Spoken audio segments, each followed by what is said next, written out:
Good morning guys, in front of me is HONOR X6b and let me show you how to activate keypad tones.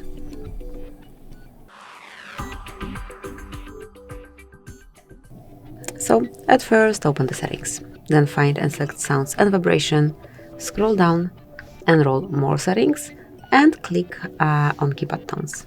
Here you've got two options, you can apply default or melody tones. So let me start with default. Now just open your phone dialer.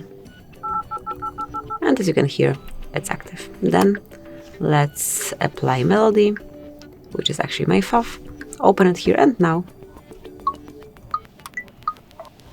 It's also active, but you can hear the melody, not the classic sound. So that's it. That would be all. Thank you for watching. Please subscribe our channel and leave the thumbs up.